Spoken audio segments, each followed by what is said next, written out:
신라라는 인물과 플러스가 되고 그 다음에 또 디모테오라는 인물과 또 만나게 됩니다. 이렇게 같이 묶어서 가게 되고 바르나바는 마르코, 우리가 말하는 그 마르코 복음자들 마르코와 연결이 됩니다. 그래서 바울로와 신라, 디모테오 이쪽은 또 시리아와 길리기아라는 쪽으로 이렇게 가요. 벌써 너무 복잡해지려고 그러죠. 그냥 이 정도까지만 보시고 3차 여행에서는 바로 오늘 이 사도행전 시작 부분이 3차 여행을 알리는 건데 소아시아 내륙지방 에페소라는 곳으로 이제 바울과 여행이 전개되는데 여기서 인물을 하나 만나게 되죠. 오늘 등장하는데 오늘 사도행전 일독서의 아폴로라는 인물을 만나요. 3차 전도여행에서 이제 아폴로를 만나게 되는 것이죠. 그러면서 또 이 고린토로 이동을 하고 뭐 이렇게 좀 전개가 되는데 이렇게 또 하게 되면 벌써 복잡해지죠. 헷갈려요. 딱 기억해야 될 거 1, 2, 3차가 있고 안티오키아를 중심으로 이동을 했고 다 다른 방향으로 갔고 특이한 거는 2차 때 마르코라는 인물, 신라, 디모테오라는 인물 이렇게 만나고 3차 때는 오늘 아폴로라는 인물을 만났구나 하는 것을 알 수 있습니다. 그렇게 쭉 이야기가 전개되면서 후반부에는 28장 31절 분량이 제일 큰데 바울 사도 마지막으로 로마의 어떻게 보면 전 세계의 제일 화려한 도시 중심이라고 할 수 있는 로마에서 전교하는 모습으로 사도행전은 마무리가 된다.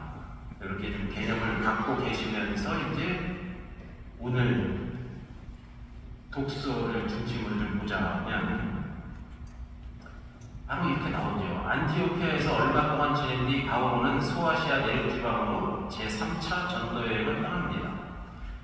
그가 갈라티아 지방과 프리기아 지방을 돌면서 성경활동을 벌이고 있을 때 에페소에서는 아폴로라는 독자적인 선교사가 사람들에게 주님의 길을 가르칩니다. 아폴로는 발견가요 성서의 정통한 자로서 영어로 충만하여 예수님에 관한 사정을 정확하게 가르쳤지만 아직 요한의 세례만 알고 있었다. 유대인 회당에서 전도하는 그의 설교를 듣고 바울로의 동행자 브리스킬라와 아킬라는 그를 데려다가 하느님의 길을 더욱 정확하게 가르쳐주었다. 아폴로는 에페소 형제들의 격려를 받으며 그들로부터 소개의 편지를 받아가지고 아카이아로 떠납니다. 루카는 아폴로의 선교활동을 소개하면서 독자적인 그리스도교 선교사들은 반드시 사도적 교회와 연결되어 있어야 함을 강조합니다. 루카에 따르면 바울로는 이 사도적 교회의 전통 항복판에 서 있는 사람이기 때문에 아폴로가 바울로의 동행자인 브리스킬라와 아킬라에게 선교사로서의 미비한 부분을 지도받는 일을 반드시 이렇게 하도록 만드는 것이죠. 그러니까 예를 들어서 제가 여기 만수일동을 직접 해서 저쪽 신천리구에서 대하리로 이렇게 해서 한 바퀴 가는데 우리 여기 만수일동에서 파견되지 않은 아주 유명한 선교사가 있는 거예요. 우리 잘 몰랐는데 그 사람이 바로 아폴로라는 사람이 있는 거예요. 보니까 아주 그리스도에 대해서 잘 가르치고 전교를 하면서 열심히 하는 거예요. 저쪽 시흥 저쪽 한쪽에서 우리 지역에서는 이 만수일동에 공부를 두고 여기서 다 사람을 파견하고 그랬는데 저 아폴로는 누구냐 말이야. 그렇다고 해서 또 아폴로를 당신 잘못됐어 이단이야. 아폴로를 따르지 마. 이렇게는 안 하고 아폴로가 단지 요한의 세례밖에 몰랐다 하면 우리가 좀 가르치고 전파하는 거에 부족함이 좀 있구나. 그러니 브리스킬라와 아킬라라는 사람을 보내서 더 좀 보충 지도해서 그 지역이 더 풍성해지도록 이렇게 되는 것이죠. 그래서 에페소 지역이 더 멀리 저쪽 신천리 저쪽 지역에 에페소 지역에 아폴로를 중심으로 더 많은 말씀이 전파되도록 이렇게 서로 더 보충해주는 그런 역할을 하게 되는 것이죠.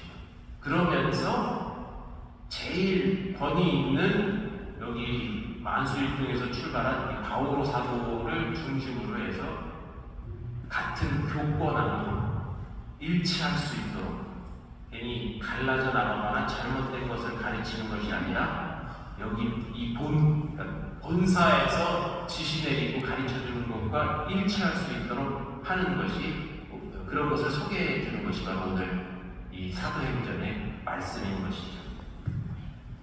안티오키아는 바울을 언제나 지원해 주었고 고향과 같은 공동체였기에 이곳에 꽤 오래 머물렀습니다.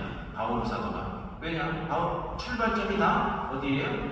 안티옥 교회라는 말이에요. 안티오키아. 그러니까 바울로는 애착이 많았겠죠. 여기 만수일동에 애착이 많은 거예요. 여기서부터 출발했으니까 바울 사도는 항상 만수일동에 와서 이야기 주고받고 또 뭐 금전적인 것들 지원도 받고 여러 가지 일을 했던 것이죠. 선교의 근거죠. 그러니까 본부였던 것이죠. 그러면서 여기 그런 표현을 쓰죠. 차례로 가면서 차례로 이렇게 가면서 정결을 했다. 이 표현은 바오로가 자신이 이전에 창립해 놓은 교회들을 조직적으로 사목 방문을 했다는 그런 표현인 것이죠.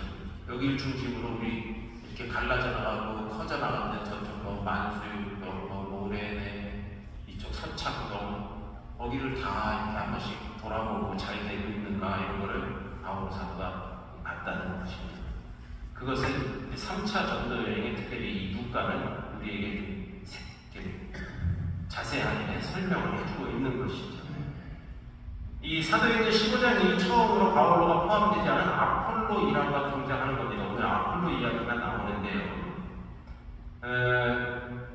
그가 일으킨 좀 이렇게 운동, 부흥운동 이런 것들이 고린토 전서에도 언급이 되는데, 그러니까 예를 들어서 여행을 하다가 고린토에서 아폴로 사도가 무엇을 했다, 뭘 했다, 뭐 이런 에페소에서 뭘 했다 이렇게 표현을 하잖아요. 이 사도행전. 이 사도행전이 가치가 있는 것은 고린토에서 무엇을 했고 뭘 했다, 에페소에서 무슨 활동을 했다. 그러면 그거와 관련돼서 뒤에 성경책 고린토 전후서를 같이 읽어보면 이 내용이 거기 나오는구나. 에페소서를 읽어보면 에페소에서 바울 사도가 이런 거 했구나 하는 것을 거기에 더 좀 분명하게 좀 더 넓게 설명을 해주고 있는 것이죠. 예를 들면 이런 거예요. 약간 고린토에서 아폴로가 많은 설교를 하고 그 활동력을 넓히고 있었던 것 같아요. 그러니까 이런 표현이 있어요.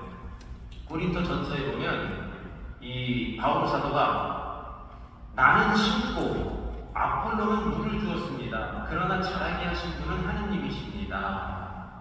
들어본 표현이실 수도 있는데 그러니까 아폴로도 대단한 영향력을 줬구나 이런 것을 알 수 있죠. 바오로 사도가 쭉 활동을 했지만 어느 지역에서는 고린토라는 지역에서 아폴로는 큰 영향력을 끼치면서 활동을 했구나 하는 것을 알 수 있습니다. 또 이 고린토전서 24장 6장 22절에 보면 그런 이야기들도 나와요. 그러니까 어찌 보면 고린토인들이 아폴로보다 더 활동을 많이 했던 바오로보다 더 활동을 많이 했던 아폴로를 더 유명한 사람으로 이렇게 생각하기도 했던 것이죠. 이렇게 표현합니다. 고린토전서 1장 10절에 보면 제목이 그렇게 써 있어요. 고린토 교회의 균열. 나는 바오로 파다, 나는 아폴로 편이다, 나는 계파 편이다, 나는 그리스도 편이다 하고 말한다는 것입니다. 내 이름으로 세례를 준 것이 아닙니다. 그리스도께서 나에게 복음을 전하라고 하셨습니다. 라고 이 표현을 하고 있습니다. 여러분 들어보셨어요? 주사파라고 들어보셨어요? 들어보셨어요? 보사파라고 들어보셨어요? 수사파. 주사파는 뭐냐 하면 이 본당에 주인 신부 사랑파, 보사파는 보자 신부 사랑파, 수사파는 뭐예요? 잘하시네. 그렇게 해갖고 교회가 본당에서도 이렇게 끼리 갈라지고 이쪽으로 갈라지고 이쪽으로. 여기 고린토에서도 아폴로가 활동을 많이 하니까 바울 사도가 얘기한 거예요. 야, 그게 아니다. 누구는 아폴로파다, 누구는 바울파다, 누구는 뭐 베드로파다, 뭐 그리스 이렇게 갈라지고 찢어지면 안 됩니다. 그런 게 아닙니다. 내가 무슨 뭘 영향력 있게 한 것은 아닙니다. 그리스도께서 하라고 하신 겁니다. 다 그리스도파입니다. 이 고린토 교회에 이렇게 얘기를 하고 있어요. 아무래도 사람 사는 고린토 안에서 누군가가 영향력 있는 사람이 와갖고 많은 이야기를 하면 다 참 말도 잘하고 그 사람을 따르게 될 거 아니에요. 그러니까 아폴로가 영향이 컸던 거죠. 이런 어묵이 있습니다. 보자신도 없는 게 다 있는지도 몰라요.